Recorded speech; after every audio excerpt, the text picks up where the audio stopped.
আজকে বেনারসে আমাদের দ্বিতীয় দিন।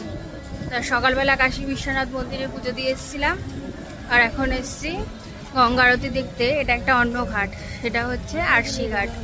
তো অনেক সকাল সকাল আমাদের আসতে হবে, যেহেতু জায়গা ধরার ব্যাপার আছে।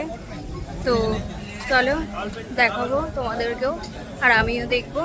এটা হচ্ছে নতুন একটা ঘাটে আরতি। ওদিকে দেখো কত তাড়াতাড়ি গিয়েও আমরা কত পিছনেই বসেছি। ওদিকে একদম টাইম মতো মা গঙ্গার আরতিও শুরু হয়ে গিয়েছে, দেখতে ভীষণ ভালো লাগছিল। এর নাম হচ্ছে সিমরেন। ভাগ্যের কি পরিহাস, আজকে একটা ভালো ঘরে জন্মালে না জানিও কোথায় থাকতে পারতো। মুখটা এত মিষ্টি যে তোমাদের মায়া না এসে থাকতেই পারবে না। ওর জন্মের পর ওর বাবা ওকে ছেড়ে দিয়েছে, আর মা লোকের বাড়ি কাজ করে। ওর বয়স কিন্তু মাত্র 3 বছর। ও কিন্তু কারোর কাছ থেকে কোনো টাকা পয়সা নেয় না, তার পরিবর্তে ফুল মোমবাতি এগুলো সব বিক্রি করে, তারপরেই সে টাকাগুলো নেয়। আরতি দেখে আমরা চলে গিয়েছিলাম ওখানে একটা বেনারসির ফ্যাক্টরি। বলা যেতে পারে গোটা বেনারসটাই কিন্তু বেনারসির ফ্যাক্টরিতে ভরা, মানে ওখানে সমস্ত রকমের শাড়ি তৈরি হয়। তা আমার বাবা যেহেতু খুব একটা কেনাকাটা পছন্দ করে না, তাই বাবাকে বাইরে দাঁড় করিয়ে রেখে আমরা সবাই মিলে ঢুকেছিলাম। আরে বস, বেনারসি এসছি আর বেনারসি শাড়ি কিনবো না, এটা তো হতে পারে না।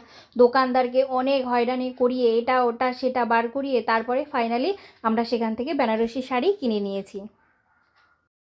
শুধু তো শাড়ি কিনলে হবে না, পেটেও তো কিছু দিতে হবে বলো। তাই ওখান থেকে আমরা বেরিয়ে পড়েছি স্ন্যাক্স খাওয়ার জন্য, যেহেতু সন্ধ্যাবেলা ছিল। আর বেনারসে এসে বিখ্যাত খাবারগুলো খাবো না, এটা তো হতে পারে না। তাই সেইগুলো খেয়ে দিয়ে আবার হোটেলে ফিরে গিয়েছিলাম, কারণ পরের দিন অনেক সকাল সকাল ওঠা ছিল সাইট সিনগুলো ঘোরবার জন্য।